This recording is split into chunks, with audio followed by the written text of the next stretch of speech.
Here's another GMO 2.0, RNA interference. I remember speaking to my friend, Dr. Don Huber, who was a professor emeritus of Purdue University. Years ago, we were sitting in a car, and he said, you know, Jeffrey, the future GMOs are going to be even worse. Now, he knew a lot about the GMOs. He had worked as a consultant for Monsanto on Roundup, blew the whistle on it. And he was talking about RNA interference. And that's where you can reprogram gene expression. So the Arctic apple, we call it the Botox apple because it lies about its age. You can slice the apple, it won't turn brown. It'll just shrink over time. Because they put in RNA, little piece of double-stranded RNA that finds its DNA counterpart and silences its expression so it doesn't create a protein. So the protein that turns the apple brown is shut off. But we know from research on mammals, insects, others, that double-stranded RNA that silences that stretch of DNA can also theoretically silence ours. So if you bite that apple and that double-stranded RNA starts circulating in our system, it might find a match. Now, the size of that double-stranded RNA is 22 nucleotides. We have 2 billion base pairs. We have 4 codes. It's not hard to do the math. What are the chances that there's a lineup? 100%. Many, because it not only lines up with exact, but also similar. So if it's circulating in our DNA and it's still functioning, it may find a match. And if it does, it might silence our genes. This was of grave concern to scientists who are aware of this capacity. There was a study done on honeybees. They fed them some double-stranded RNA in one meal, and they fed them, the RNA was from a protein that causes glowing in the dark. And it had no relationship whatsoever with honeybees, so they figured, great, this will be one of the controls. Let's just verify what we already know, that it'll have no influence on the honeybee's genetic expression. It'll just pass, it'll have so then that will be our negative control in future studies because it'll have no impact. They fed it to the larva stage, and then they tested the gene expression of the honeybees twice over time. 10% of the genes of the honeybee, over 1,400, changed their levels of expression when they ate a single meal of double-stranded RNA. We're eating these pre-sliced apples available on Amazon. Are they changing our gene expression? Now, for those technically minded, it wasn't hooking up with 1,400 genes. It was hooking up with a smaller number. We'll call that primary change. Those changes then created additional changes in the DNA. We'll call those secondary changes. They didn't sort out which were primary, which were secondary. They were just blown away because this double-stranded RNA, which was not supposed to have any impact, had such massive change. The EPA is approving sprays, pesticidal sprays. You spray on the crops, it gets on the insects, and it stops vital genes from expressing and kills the crops. Everyone knows that if you get spray on your skin, it can be absorbed. There's what I consider to be a fun yet horrific example of how Monsanto tried to hide the absorbability of Roundup. It came out in the recent trial. I'd like to share that just because I have so much delight. explaining what Monsanto science looks like. They're required to test the absorbability, and we'll get back to the RNA sprays in a minute. They put Roundup on human cadaver skin and 10% absorbed, which is over 3 times the amount of legal limit. So they never told the EPA, which they were required to do. They violated that law. And instead, they took some human skin from a cadaver and they baked it in an oven. Then they froze it, took that leather-like human skin and put Roundup on it. And little or no Roundup was absorbed. And that was what they reported to the EPA. Entirely rigged research that had nothing to do with reality. That came out at the Roundup trials, where people had non-Hodgkin lymphoma after using Roundup. And Lee Johnson, who I've interviewed, who won the first case, he was drenched with Roundup when a problem happened with the hose, and he was spraying in a school district, got drenched with Roundup, and ended up with welts and rashes and non-Hodgkin lymphoma.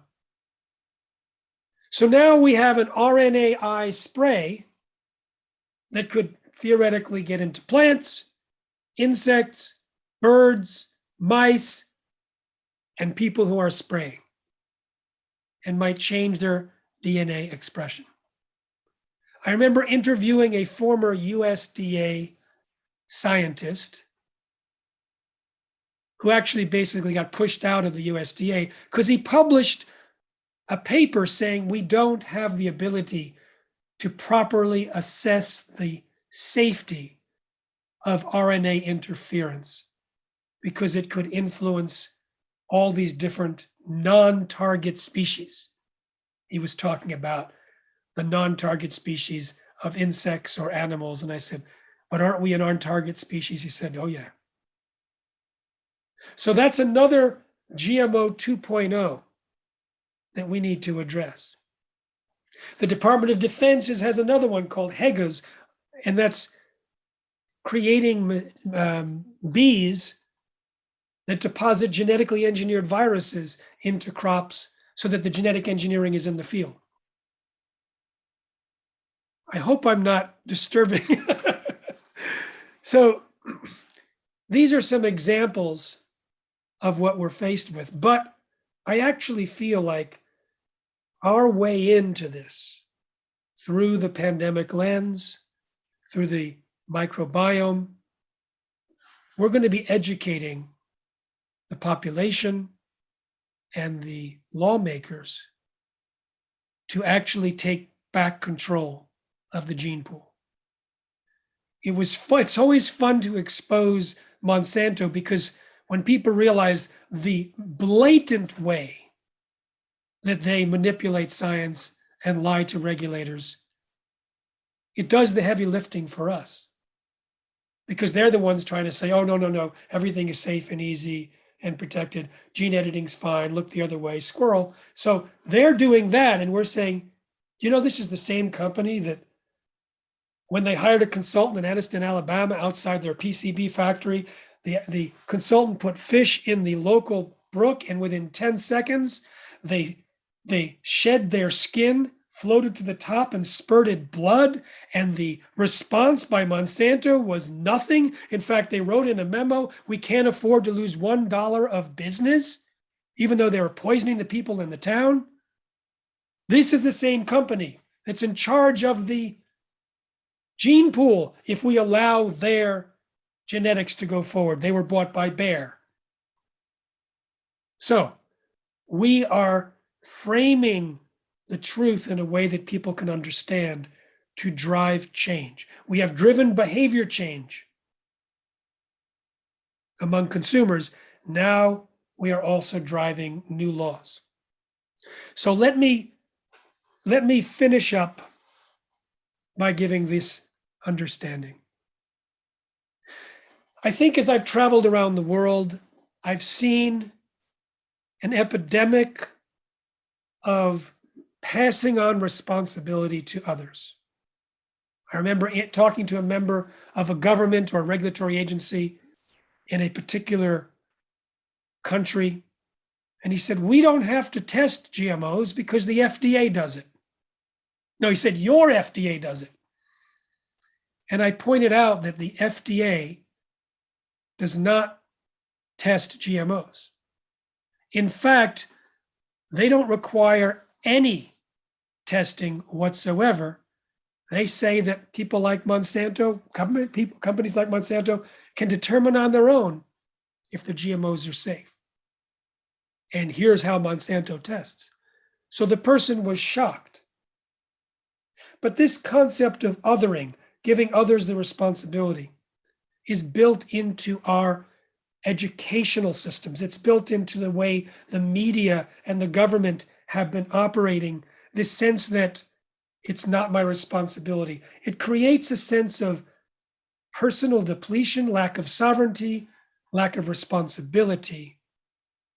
And that allows these things to unfold. So we are reversing that. We have reversed it a lot in genetically engineered foods by making our own choice and say, I will consider and choose what I consider to be a food and what I consider to be an FSO, a food-shaped object. And I'm not going to be listening to Monsanto or their enforcement wing in Washington. I will make the choice. Here we're stepping up to say, we, humanity, will protect all living beings and all future generations. You see, we can look at this as a burden. We can feel angry. We can feel sad. We can feel fear. Let's turn that food into sovereignty, into, instead of being a victim, be a victor, and say, we are part of a humanity now that has the technology to do unprecedented harm. So what we need to do is create an unprecedented new vision for humanity, that we are stewards of all living beings and all future generations. We need to safeguard biological evolution as we know it, now that we have a technology to destroy it. We need to step up and give people that vision, that hope, and that truth. And this then becomes an opportunity. Because when we step up and look beyond our narrow boundaries and step up to say, I will be responsible with humanity to take care of this, we are antidoting that one epidemic of othering that can change everything. So this is an opportunity where we can take one issue, which is urgent, and it is an existential threat like no other, and we can use it to expand the role and vision of humanity, and we can all be leaders in that. So I invite everyone to step up to do something that none of our ancestors could do. They couldn't protect all living beings and all future generations. They didn't have technology that could harm all living beings and future generations. So now we have an opportunity to do more good than anyone in human history. So let's take that as an honor. Let's take that as an opportunity. Please visit Protect Nature Now. Please watch the film. Please share the film. Share the trailer. The trailer has over 500,000 views. Make it another 150 or 1,000 views through your social media. Go onto our activist platform. Make a donation. Step up. Even if you can afford $5 a month, be part of the team. Don't say, oh, I don't have enough money, so I can't be responsible. I can't contribute. You notice what happens? Oh, I don't have enough. Change that thinking. I have what I have. I'm participating. I have this much time. I have this much friends. I have this position on Facebook. I have these kind of influence. And I'm going to participate and help all living beings and all future generations, because that's what I choose to do. So thank you all for sharing today with me. And thank you, Ben, for running this amazing conference. Thank you to Stephen Shore. And I really appreciate the questions that we've had. And I now see people, hello from Greece, from Canada, from Germany, from all over the world. This is a global issue. Let's feel that connectivity of everyone on Earth stepping up and make it happen. Thanks.